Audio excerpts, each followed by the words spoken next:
Baiklah, untuk materi yang akan saya jelaskan pada video kali ini yaitu ada 4 poin materi atau ada 4 bab. Yang bab pertama berjudul tujuan dan sifat laporan keuangan dan pihak-pihak yang memerlukan laporan keuangan. Yang bab kedua jenis dan komponen laporan keuangan. Yang ketiga, ketetapan dalam memahami laporan arus kas, laporan perubahan modal, dan catatan atas laporan keuangan. Dan yang keempat adalah tujuan dan manfaat serta teknik analisis laporan keuangan. Baiklah, kita langsung saja masuk pada bab pertama, yaitu tujuan dan sifat laporan keuangan dan pihak-pihak yang memerlukan laporan keuangan. Poin nomor 1, pengertian keuangan. Laporan keuangan merupakan suatu informasi yang menggambarkan kondisi suatu perusahaan, di mana selanjutnya itu akan menjadi suatu informasi yang menggambarkan tentang kinerja suatu perusahaan. Menurut Farid dan Siswanto mengatakan, laporan keuangan merupakan informasi yang diharapkan mampu memberikan bantuan kepada pengguna untuk membuat keputusan ekonomi yang bersifat finansial. Jadi, dapat disimpulkan bahwa laporan keuangan adalah laporan pertanggungjawaban manajemen sumber daya untuk memperoleh informasi yang berkaitan dengan posisi keuangan dan hasil-hasil yang telah dicapai oleh perusahaan yang bersifat finansial yang dilakukan pada akhir periode. Poin selanjutnya yaitu tujuan laporan keuangan. Tujuan laporan keuangan adalah untuk memberikan informasi kepada pihak yang membutuhkan tentang kondisi suatu perusahaan dari sudut angka-angka dalam satuan moneter. Menurut standar akuntansi keuangan, bahwa tujuan laporan keuangan adalah menyediakan informasi yang menyangkut posisi keuangan, kinerja serta perubahan posisi keuangan suatu perusahaan yang bermanfaat bagi sejumlah besar pemakai dalam pengambilan keputusan ekonomi. Tujuan laporan keuangan menurut APB Statement nomor 4 dibagi menjadi 3 tujuan. Yang pertama tujuan khusus, yang kedua tujuan umum, yang ketiga tujuan kualitatif. Poin nomor 3 yaitu sifat laporan keuangan. Laporan keuangan dipersiapkan atau dibuat dengan maksud untuk memberikan gambaran atau laporan kemajuan secara periodik yang dilakukan pihak manajemen yang bersangkutan. Jadi, laporan keuangan adalah berhistoris serta menyeluruh dan sebagai suatu progress report. Laporan keuangan terdiri dari data-data yang merupakan hasil dari suatu kombinasi antara lain yang pertama, fakta yang telah dicatat, yang kedua, prinsip-prinsip dan kebiasaan-kebiasaan di dalam akuntansi, yang ketiga, pendapat pribadi. Fakta-fakta yang telah dicatat berarti bahwa laporan keuangan ini dibuat atas dasar fakta dari catatan akuntansi, seperti jumlah uang kas yang tersedia dalam perusahaan maupun yang disimpan di bank, jumlah piutang, persediaan barang dagang, hutang maupun aktiva tetap yang dimiliki perusahaan. Pencatatan dari pos-pos ini berdasarkan catatan historis dari peristiwa-peristiwa yang telah terjadi di masa lampau, dan jumlah-jumlah uang yang tercatat dalam pos-pos itu dinyatakan dalam harga-harga pada waktu terjadinya peristiwa tersebut. Kita tidak mencoba menaksir beberapa jumlah yang harus dikorbankan jika kita akan menggantikan aktiva tersebut, atau dengan kata lain, kita tidak mencoba untuk menaksirkan nilai realisasi atau nilai guna aktiva tersebut. Poin selanjutnya yaitu karakteristik laporan keuangan. Berkaitan dengan informasi kuantitatif yang bersifat keuangan, informasi mempunyai nilai kegunaan untuk pengambilan keputusan apabila memenuhi kriteria kualitas informasi yang baik, yang disebut dengan karakteristik kualitatif laporan keuangan. Karakteristik ini merupakan ciri khas pembuat informasi dalam laporan keuangan. Menurut Ikatan Akuntansi Indonesia, ada 10 karakteristik kualitatif pokok dalam laporan keuangan. Yang pertama, dapat dipahami. Informasi yang terdapat dalam laporan keuangan harus mudah dipahami oleh pemakai untuk menunjang pemahaman pemakai atas laporan keuangan. Pemakai harus memiliki pengetahuan yang memadai tentang aktivitas ekonomi dan bisnis, akuntansi, serta kemauan untuk mempelajari informasi dengan ketekunan yang wajar. Yang kedua, relevan. Informasi memiliki kualitas relevan kalau dapat mempengaruhi keputusan ekonomi pemakai dengan membantu mereka mengevaluasi peristiwa masa lalu, masa kini, atau masa depan, menegaskan atau mengoreksi hasil evaluasi mereka pada masa lalu. Yang ketiga yaitu keandalan. Informasi memiliki kualitas andal jika bebas dari pengertian yang menyesatkan, kesalahan material, dan dapat diandalkan pemakainya sebagai penyajian yang tulus atau jujur. dari yang seharusnya disajikan atau yang secara wajar diharapkan dapat disajikan. Yang keempat yaitu dapat dibandingkan. Agar lebih bermanfaat, laporan keuangan perusahaan memiliki sifat dapat dibandingkan. Perbandingan dapat dilakukan antar periode untuk mengetahui kecenderungan posisi dan kinerja keuangan perusahaan, dan perbandingan antara perusahaan sejenis untuk mengevaluasi posisi keuangan, kinerja serta perubahan posisi keuangan secara relatif. Yang kelima yaitu materialistis, yang bergantung pada besarnya pos atau kesalahan yang dinilai sesuai dengan situasi khusus dari kelalaian dalam mencantumkan atau kesalahan dalam mencatat, sehingga dapat mempengaruhi pengambilan keputusan ekonomi dan perusahaan. Yang keenam yaitu penyajian jujur. Informasi menggambarkan kejujuran transaksi dalam bentuk aktiva, kewajiban, dan ekuitas perusahaan pada tanggal pelaporan yang memenuhi kriteria pengakuan. Yang ketujuh, substansi mengguli bentuk. Peristiwa disajikan sesuai dengan substansi dan realitas ekonomi, bukan hanya untuk hukumnya, karena peristiwa lain tidak selalu konsisten dengan yang tampak dari bentuk hukum. Poin yang ke-8 yaitu netralitas. Informasi diarahkan pada kebutuhan umum pemakai dan tidak bergantung pada kebutuhan dan keinginan pihak tertentu. Poin yang ke-9 yaitu pertimbangan sehat. Penyusunan laporan keuangan harus menggunakan pertimbangan sehat yang mengandung unsur kehati-hatian pada saat melakukan perkiraan dalam kondisi ketidakpastian, sehingga aktiva pada atau penghasilan tidak dinyatakan terlalu tinggi dan kewajiban atau beban tidak dinyatakan terlalu rendah. Yang poin ke-10 atau yang terakhir, kelengkapan, yaitu informasi dalam laporan keuangan harus lengkap dalam batasan materialistis dan biaya. Selanjutnya yaitu pihak-pihak yang memerlukan laporan keuangan. Ada beberapa pihak-pihak yang selama ini dianggap memiliki kepentingan terhadap laporan keuangan suatu perusahaan, yaitu yang pertama kreditur. Kreditur adalah pihak yang memberikan pinjaman baik dalam bentuk uang, barang, maupun dalam bentuk jasa. Contoh kreditur yang memberikan pinjaman dalam bentuk uang dan adalah perbankan atau leasing. Pada saat pihak debitur mengajukan permohonan untuk meminjam sejumlah dana kepada kreditur, maka sudah menjadi kewajiban bagi pihak kreditur untuk melakukan pengecekan terhadap laporan keuangan pihak debitur. Yang kedua yaitu investor. Investor di sini biasa mereka yang membeli saham tersebut atau bahkan komisaris perusahaan. Seorang investor berkewajiban untuk mengetahui secara dalam kondisi perusahaan di mana ia akan berinvestasi atau pada saat ia sudah berinvestasi.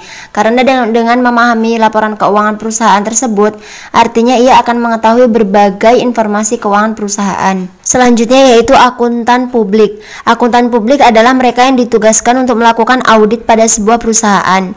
Dan yang menjadi bahan audit seorang akuntan publik adalah laporan keuangan perusahaan. Untuk selanjutnya pada hasil audit ia akan melaporkan dan memberikan penilaian dalam bentuk rekomendasi. Selanjutnya karyawan perusahaan. Karyawan merupakan mereka yang terlibat secara penuh di suatu perusahaan dan secara ekonomi mereka mempunyai ketergantungan yang besar, yaitu pekerjaan dan penghasilan yang diterima dari perusahaan tempat bekerja telah begitu berperan dalam membantu kehidupannya, terutama jika karyawan tersebut telah berkeluarga. Selanjutnya yaitu BAPEPAM. BAPEPAM adalah badan pengawas pasar modal. Bagi perusahaan yang akan go publik, maka perusahaan tersebut berkewajiban untuk memperlihatkan laporan keuangannya kepada BAPEPAM, dalam hal ini PT Bursa Efek Indonesia. BAPEPAM bertujuan untuk mengamati dan mengawasi setiap kondisi perusahaan yang go publik, termasuk berkewajiban untuk tidak menerima atau mengeluarkan perusahaan yang dianggap sudah tidak layak lagi untuk go publik. Selanjutnya yaitu underwriter. Underwriter adalah penjamin emisi bagi setiap perusahaan yang akan menerbitkan sahamnya di pasar modal. Contohnya pada saat PT Abadi Angkasa akan go publik atau dengan kata lain akan menjual sahamnya kepada publik, maka PT Bank Oriental menjadi penjamin emisinya bahwa PT Abadi Angkasa layak untuk go publik. Selanjutnya yaitu konsumen. Konsumen adalah pihak yang menikmati produk dan jasa yang dihasilkan oleh sebuah perusahaan. Dari sudut marketing, konsumen dibagi dua, yaitu ada yang dimaksud dengan konsumen aktual dan potensial. Konsumen aktual adalah konsumen yang loyal terhadap produk dan jasa yang dihasilkan oleh sebuah perusahaan. Dan konsumen potensial adalah konsumen yang berpotensi untuk menjadi konsumen aktual. Selanjutnya yaitu pemasok. Pemasok merupakan mereka yang menerima order untuk memasok setiap kebutuhan perusahaan, mulai dari hal-hal yang dianggap kecil sampai yang besar, yang mana semua itu dihitung dengan skala finansial. Selanjutnya lembaga penilai. Lembaga penilai di sini berasal dari berbagai latar belakang seperti GCG, walhi, majalah, televisi, tabloid, surat kabar, dan lainnya yang secara berkala membuat ranking perusahaan berdasarkan klarifikasi masing-masing seperti 10 perbankan terbaik yang berasal dari laporan keuangan tersebut dijadikan rujukan untuk penilaian. Selanjutnya, asosiasi perdagangan. Asosiasi perdagangan ini mencakup mulai dari Kadin atau Kamar Dagang dan Industri, HIPMI, Himpunan Pengusaha Muda Indonesia, IKAPI, Ikatan Penerbit Indonesia, Asosiasi Pertekstilan Indonesia, dan lain sebagainya. Yang selanjutnya yaitu pengadilan. Laporan keuangan yang dihasilkan dan disahkan oleh pihak perusahaan adalah dapat menjadi barang bukti pertanggungjawaban kinerja keuangan, dan pertanggungjawaban dalam bentuk laporan keuangan tersebut nantinya akan menjadi subjek pertanyaan dalam pengadilan. Selanjutnya yaitu akademisi dan peneliti, yang ke-13 Pemda, yang ke-14 pemerintahan pusat, yang ke-15 pemerintahan asing, dan 16 organisasi internasional. Selanjutnya bab 2 yaitu jenis dan komponen laporan keuangan. Yang pertama ada neraca. Poin pertama yaitu aset.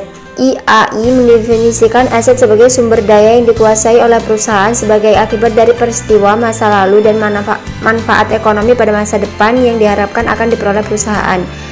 Poin A, makna neraca. Neraca menggambarkan aktiva, utang, dan ekuitas para pemilik perusahaan untuk tanggal tertentu. Yang B, substansi bentuk neraca. Substansi bentuk neraca terdiri atas 3 bagian utama yaitu aset, kewajiban, dan ekuitas. Yang poin kedua yaitu kewajiban. Kewajiban merupakan utang perusahaan masa kini yang timbul dari peristiwa masa lalu yang penyelesaiannya diharapkan mengakibatkan arus keluar dari sumber daya perusahaan yang mengandung manfaat ekonomi. Selanjutnya yaitu ekuitas. Ekuitas adalah hak residual atau aktiva perusahaan setelah dikurangi semua kewajiban. Kedua yaitu laporan laba rugi. Laporan laba rugi merupakan salah satu dari banyak bagian suatu paket laporan keuangan dan seperti bagian lainnya. Laporan laba rugi merupakan bagian dari produk berbagai pilihan, dilaporkan seperti halnya kebijakan bisnis, kondisi ekonomi, dan banyak variabel yang mempengaruhi hasil yang dilaporkan. Yang kedua, kaidah-kaidah dalam laporan laba rugi. A. Perlu disebutkan judulnya yang terdiri atas nama perusahaan, nama laporan, dan periode waktu yang diliput. B.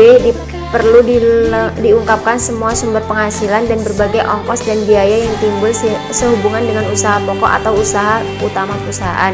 Yang C. Perlu ditunjukkan secara jelas. Yang D. Perlu diperhatikan secara khusus besarnya pajak perseorangan. Selanjutnya pos-pos atau laba rugi insidental dan penyesuaian periode sebelumnya perlu ditunjukkan secara terpisah. Selanjutnya yaitu tunjukkan laporan laba rugi periode-periode sebelumnya sebagai bahan perbandingan. Informasi penting yang bersifat menjelaskan tempat sebagai catatan kaki.